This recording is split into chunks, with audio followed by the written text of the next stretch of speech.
विद्यार्थी मित्रांनो, आज आपण बी ए द्वितीय वर्ष सेमिस्टर चौथे पेपर 7वा छत्रपती शिवाजी महाराज आणि त्यांचा काळ इसवी सन 1630 ते 1707 या पेपरचा अभ्यास करत असताना प्रकरण क्रमांक 4 मराठ्यांची राज्यकारभार व्यवस्था. आता मराठ्यांची राज्यकारभार व्यवस्था या घटकाची पूर्णपणे माहिती पाहिली आणि आतापर्यंत आपण केंद्रीय राज्यकारभार व्यवस्था किंवा प्रशासन व्यवस्था मधल्या महत्त्वपूर्ण बाबी म्हणजे तत्कालीन स्थितीमध्ये त्यावर आधारित जे काही प्रश्न आणि उत्तरे आपण समजून घेतले. आज आपण केंद्रीय राज्यकारभार पद्धतीमधले राहिलेले काही प्रश्न आणि त्याचबरोबर प्रांतीय राज्यकारभार व्यवस्था या दोन्हीवरही आधारित प्रश्न आणि उत्तरे पाहणार आहोत. तर केंद्रीय राज्यकारभार प्रशासन व्यवस्थेमधले जे राहिलेले काही प्रश्न असतील ते सुद्धा सर्वप्रथम पाहू. तर प्रश्न पाहत असताना केंद्रीय प्रशासन व्यवस्थेमध्ये कोणते पद महत्त्वपूर्ण मानले जाते? तर केंद्रीय प्रशासन व्यवस्थेमधले सचिव पद हे महत्त्वपूर्ण मानले जात होते. पुढचा प्रश्न, अष्टप्रधान मंडळाच्या देखरेखीखाली किती कारखाने निर्माण करण्यात आले? अष्टप्रधान मंडळाच्या देखरेखीखाली 18 कारखाने निर्माण करण्यात आले.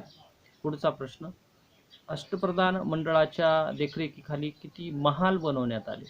अष्टप्रधान मंडळाच्या देखरेखीखाली 12 महाल बनवण्यात आले. त्याचबरोबर जे 18 कारखाने आणि 12 महाल हे आपण त्याची नावे संपूर्णपणे पाहिली. आता त्यानंतर पुढचा आपण घटक म्हणजेच प्रांतीय प्रशासन व्यवस्था, प्रांताची जी प्रशासन व्यवस्था कशी आहे यावर आधारित प्रश्न आणि उत्तरे पाहणार आहोत. तर छत्रपती शिवाजी महाराज यांच्या कालखंडापासून जी प्रांतीय प्रशासन व्यवस्था निर्माण होण्यास प्रारंभ झाला त्यावर आधारित प्रश्न पाहू. तर छत्रपती शिवाजी महाराजांची केंद्रीय प्रशासन व्यवस्थेनंतरचा घटक कोणता? तर छत्रपती शिवाजी महाराजांच्या केंद्रीय पद्धतीच्या प्रशासन व्यवस्थेनंतर प्रांतीय प्रशासन व्यवस्था हा एक घटक होता. पुढचा प्रश्न, स्वराज्याचा सर्व प्रदेश किती अंतरावर पसरला होता? तर स्वराज्याचा संपूर्ण परिसर हा 30 मैल व 300 मैल लांब व 200 मैल रुंद अशा पद्धतीचा विस्तार पावला होता. पुढचा प्रश्न, स्वराज्याचे विभाजन प्रांतामध्ये किती भागामध्ये केले होते? तर स्वराज्याचे विभाजन प्रांतामध्ये जवळपास 5 भागामध्ये करण्यात आले होते. पुढचा प्रश्न, छत्रपती शिवाजी महाराजांनी प्रांतीय प्रशासन व्यवस्थेचे किती भागामध्ये विभाजन केले? छत्रपती शिवाजी महाराजांनी प्रांतीय प्रशासन व्यवस्थेचे 5 भागामध्ये विभाजन केले. त्याच्यानंतर पुढचा प्रश्न, मध्यवर्ती प्रांत हा कोणता परिसर समाविष्ट होता? मध्यवर्ती प्रांत या भागामध्ये राजधानी व सभोवतालचा परिसर हा समाविष्ट होता. उत्तर प्रांत या भागामध्ये कोणता भाग समाविष्ट होता? तर उत्तर भागामध्ये पुण्याच्या उत्तरेकडील नाशिकसह समुद्र किनाऱ्यापर्यंतचा प्रदेश समाविष्ट होता. पुढचा प्रश्न, दक्षिण प्रांत यामध्ये कोणता भाग समाविष्ट होता? तर दक्षिण प्रांत या भागामध्ये मुंबईच्या दक्षिणेकडील सर्व कोकण प्रदेश हा समाविष्ट होता. पुढचा प्रश्न, दक्षिण पूर्व प्रांत यामध्ये कोणकोणता भाग समाविष्ट होता? दक्षिण पूर्व प्रांत यामध्ये पुण्याच्या दक्षिणेकडील सांगली, सातारा, कोल्हापूर, कोप्पळ आणि बेळगाव हा प्रदेश समाविष्ट होता. पुढचा प्रश्न, जिंजी प्रांत हा कोणत्या प्रदेशामध्ये विभागला गेला? जिंजी प्रांत हा कर्नाटक मोहिमेत जिंकलेला सर्व प्रदेश आहे तो त्यामध्ये विभागला गेला. ही माहिती म्हणजेच आपण जी पाहत आहोत ती प्रांतीय प्रशासन व्यवस्थेचा एक अविभाज्य घटक. प्रांतीय प्रशासन व्यवस्थेचे जे 5 भाग ते पूर्णपणे आपण त्याचे जे काही 5 मध्यवर्ती प्रांत असेल, उत्तर प्रांत, दक्षिण प्रांत, दक्षिण पूर्व प्रांत आणि जिंजी प्रांत, हे 5 प्रांतावर काही प्रश्न पाहिले. आणि ही माहिती म्हणजेच अगोदर जी माहिती पाहिली होती ती सर्व केंद्रीय राज्यकारभार व्यवस्थेची होती. आता प्रांतीय राज्यकारभार व्यवस्थेची माहिती पाहण्यास सुरुवात केली आहे आपण. पुढे मध्यवर्ती प्रांत जो प्रांतीय विभाग होता तो कोणाच्या अधिकाराखाली होता? तर मध्यवर्ती प्रांत हा तत्कालीन स्थितीमध्ये छत्रपती शिवाजी महाराजांच्या अंतर्गत होता. पुढचा प्रश्न, उत्तर प्रांत कोणाच्या आधिपत्याखाली होता किंवा कोणाच्या अधिकाराखाली होता? उत्तर प्रांत हा पेशव्यांच्या अधिकाराखाली होता. दक्षिण प्रांताचा प्रमुख म्हणून किंवा त्या कोणाकडे नेमण्यात आलं तर अण्णोजी दत्तो यांच्याकडे दक्षिण प्रांत म्हणून नेमण्यात आलं. दक्षिण पूर्व प्रांत हा कोणत्या अधिकाऱ्याच्या किंवा प्रमुखाच्या अंतर्गत देण्यात आलं? दक्षिण पूर्व प्रांत हा दत्तोजी त्र्यंबक यांच्याकडे देण्यात आलं होतं. पुढचा प्रश्न, जिंजी हा प्रांत कोणाच्या अंतर्गत देण्यात आलेला होता? जिंजी हा प्रांत तत्कालीन स्थितीमध्ये रघुनाथ पंत यांच्याकडे देण्यात आला होता. आता पुढचा प्रश्न पाहत असताना काही महत्त्वपूर्ण प्रश्न पाहणार आहोत. तर ही प्रशासनातील विभाग किंवा घटक यांच्यावर आधारित आहे. जे प्रांतामध्ये प्रशासन व्यवस्था पडली त्याच्या आधारावर जे काही वेगवेगळे अधिकारी किंवा प्रशासकीय अधिकारी होते त्यांना कोणत्या नावाने ओळखले जात होते त्या आधारावर काही प्रश्न पाहणार आहोत. तर प्रशासनातील विभाग, घटक आणि त्यांचा प्रमुख कोण होते यावर आधारित. आता प्रशासनातील घटक जवळपास 9 होते आणि त्यावर आधारित प्रश्न पाहू. तर स्वराज्य या प्रशासकीय घटकाच्या प्रमुखास कोणत्या नावाने ओळखले जात होते? स्वराज्य या प्रशासकीय घटकाच्या प्रमुखास राजा छत्रपती म्हणून ओळखले जात होते. पुढचा प्रश्न, सरसुभा या प्रशासकीय घटकांचा राज्यकारभार कोण पाहत होता?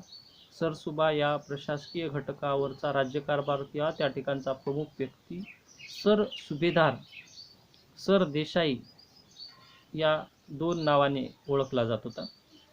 पुढचा प्रश्न, सुभा या प्रशासकीय व्यवस्थेचा किंवा घटकाचा प्रमुख कोण होता? सुभा या प्रशासकीय घटकाचा प्रमुख हा सुभेदार हा होता.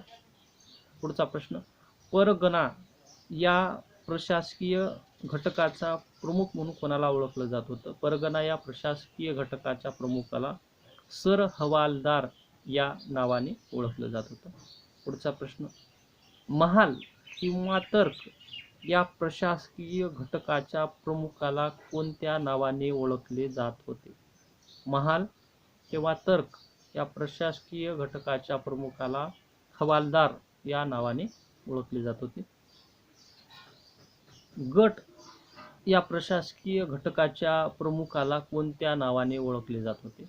गट या प्रशासकीय घटकाच्या प्रमुखाला कमाविसदार या नावाने ओळखले जात होते. पुढचा प्रश्न, खेडे या प्रशासकीय घटकाचा प्रमुख कोण होता? खेडे या प्रशासकीय घटकाचा प्रमुख पाटील हे होते. पुढचा प्रश्न, शहर या प्रशासकीय घटकाचा प्रमुख कोणत्या नावाने ओळखला जात होता? शहर या प्रशासकीय घटकाच्या प्रमुखास कोतवाल या नावाने ओळखलं जात होतं. पुढचा प्रश्न, कसबा या ठिकाणच्या बाजारपेठेतील प्रमुखास कोणत्या नावाने ओळखले जात होते? कसबा या बाजारपेठेतील प्रमुखास शेट्टे किंवा महाजन या नावाने ओळखले जात होते. पुढचा प्रश्न, प्रांतीय प्रशासन व्यवस्थेसाठी कोणत्या अधिकाऱ्याची नेमणूक करण्यात आली? प्रांतीय प्रशासन व्यवस्थेसाठी फडणीस, मुजुमदार, पोतनीस, कारकून इत्यादी अधिकाऱ्याची नेमणूक करण्यात आली. पुढचा प्रश्न, प्रांताचे स्वतंत्र कार्यालय आणि कार्यालयातील व्यक्ती यांची नेमणूक कोणत्या आधारावर केली जायची? प्रांताचे स्वतंत्र कार्यालय आणि त्या ठिकाणचे जे काही व्यक्ती यांची नेमणूक ही त्याच्या अधिक पात्रतेनुसार केली जायची. पुढचा प्रश्न, प्रांतीय प्रशासनामध्ये कोणते अधिकाऱ्यांचा समावेश होता? प्रांतीय प्रशासनातील सरसुभेदार, सुभेदार, हवालदार, कमाविसदार इत्यादी अधिकाऱ्यांचा समावेश होता. पुढचा प्रश्न, छत्रपती शिवाजी महाराजांच्या काळामध्ये किती प्रांत होते. छत्रपती शिवाजी महाराजांच्या काळामध्ये एकूण 14 प्रांत होते. आता पुढचा प्रश्न, शिवाजी महाराजांनी निर्माण केलेले प्रांतीय प्रशासन व्यवस्था किती भागामध्ये विभागली गेली? छत्रपती शिवाजी महाराजांनी निर्माण केलेली प्रांतीय प्रशासन व्यवस्था 5 भागामध्ये विभागली गेली. सर्वप्रथम विभागली गेलेली संख्या आहे ही, आणि नंतर वाढलेली म्हणजे शिवाजी महाराजांच्या नंतर बदल होत गेलं. जवळपास 14 प्रांत हे वेगवेगळे निर्माण झाले होते. ही सर्व माहिती म्हणजे तत्कालीन स्थितीमध्ये जी काही प्रांतीय प्रशासन व्यवस्था यावर आधारित जे काही प्रशासन व्यवस्था होती त्यावर आधारित प्रश्न आहे. त्याचबरोबर आपण जे 18 कारखाने आणि 12 महाल हे होते त्यावर बी काही जे काही कारखाने आणि त्याच्यामध्ये कोणत्या प्रकारचं काम केलं जायचं यावरही काही आधारित प्रश्न पाहू. तर 18 कारखाने यावर आधारित प्रश्न, खजिना या कारखान्यामध्ये कोणत्या बाबीचा समावेश होता किंवा कोणती बाब समाविष्ट होती? खजिना या कारखान्यामध्ये रोख रक्कम ठेवली जायची. पुढचा प्रश्न, हिरे किंवा जड जवाहीर ठेवण्यासाठी कोणता कारखाना निर्माण केला गेला? हिरे किंवा जड जवाहीर म्हणजेच मौल्यवान वस्तू ठेवण्यासाठी जवाहीर खाना हा ठेवला गेला. मराठाकालीन धान्याच्या कोठारास कोणता कारखाना म्हणून ओळखला जात होता? मराठाकालीन धान्याच्या कोठारास अंबरखाना या नावाने ओळखला जात होता. पुढचा प्रश्न, मराठा कालखंडात दवाखाना यास कोणता कारखाना म्हणून ओळखला जात होता? मराठा कालखंडास दवाखाना या कारखान्यास शरबतखाना या नावाने ओळखलं जात होतं. पुढचा प्रश्न, सैन्यामधील तोफदळ निर्माण करणाऱ्या किंवा ठेवण्यासाठी कोणता कारखाना निर्माण केला गेला? सैन्यामध्ये तोफदळ निर्माण करण्यासाठी किंवा ठेवण्यासाठी तोफखाना हा दारूखाना किंवा कारखाना हा निर्माण केला गेला. पुढचा प्रश्न, कागदपत्रे ठेवण्याचे ठिकाण कोणत्या नावाने ओळखले जात होते? कागदपत्र ठेवण्याचे ठिकाण म्हणजेच दप्तरखाना म्हणून ओळखले जात होते. पुढचा प्रश्न, किल्ल्यावरील जड जवाहीर ठेवण्याचे ठिकाण म्हणजे काय? किल्ल्यावरील जड जवाहीर ठेवण्याचे ठिकाण म्हणजे जामदारखाना म्हणून ओळखले जात होतं. पुढचा प्रश्न, स्वयंपाकगृह ज्या ठिकाणी स्वयंपाक बनवलं जायचं त्या कारखान्याला कोणता नाव दिलं गेलं? स्वयंपाकगृह ज्या ठिकाणी बनवला जायचं त्यास मुतपाकखाना हे नाव दिलं गेलं. त्याचबरोबर उंट दळ ज्या ठिकाणी ठेवलं जायचं त्याला कोणता कारखाना म्हणून ओळखला जायचा? उंट दळ ज्या ठिकाणी ठेवलं जायचं त्यास उष्टरखाना म्हणून ओळखलं जात होतं. पुढचा प्रश्न, युद्धाच्या वेळी नगारे वाजवण्यासाठी जे नगारे वापरले जायचे ते नगारे ठेवण्याचे ठिकाण कोणते होते? युद्धाच्या वेळेस नगारे वाजवले जायचे ते नगारे ठेवण्याचे ठिकाण म्हणजे नगारखाना म्हणून ओळखलं जात होतं. पुढचा प्रश्न, सैन्यासाठी व्यायामशाळा जी मराठी कालखंडात होती त्याला कोणता कारखाना म्हणून ओळखला जात होता? सैन्यासाठी जी व्यायामशाळा होती त्यास तालीमखाना म्हणून ओळखलं जात होतं. पुढचा प्रश्न, सैन्यात वापरले जाणारे जे हत्ती होते त्या हत्ती ज्या ठिकाणी ठेवले जायचे किंवा त्यांची व्यवस्था केली जायची त्या कारखान्याला कोणता कारखाना म्हणून ओळखला जात होता? सैन्यामध्ये जे हत्ती वापरले जायचे ते त्यांना ठेवण्यासाठी किंवा त्यांची व्यवस्था ज्या ठिकाणी केली जायची त्याला पीलखाना म्हणून ओळखले जात होते. सैन्यात वापरले जाणारे सैन्य अभियानात किंवा लढाईमध्ये वापरले जाणारे तंबूचे साहित्य ठेवण्याचे ठिकाण कोणते होते? युद्धात वापरले जाणारे तंबूचे साहित्य ठेवण्याचे ठिकाण म्हणजे फरासखाना या नावाने ओळखले जात होते. पुढचा प्रश्न, खेळ मनोरंजनाची साधने ठेवण्याचे ठिकाण कोणत्या नावाने ओळखले जात होते? खेळ व मनोरंजनाची साधने ठेवण्याचे ठिकाण म्हणजेच शिकारखाना म्हणून ओळखले जात होते.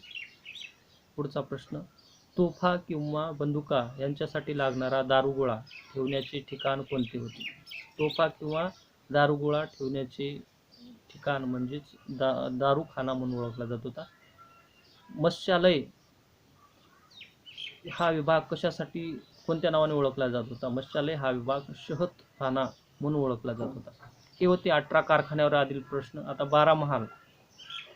12 महाल हे तत्कालीन स्थितीमध्ये पोते महाल कोणत्या नावाने ओळखला जात होता? पोते महाल एक खजिना या नावाने ओळखला जात होता.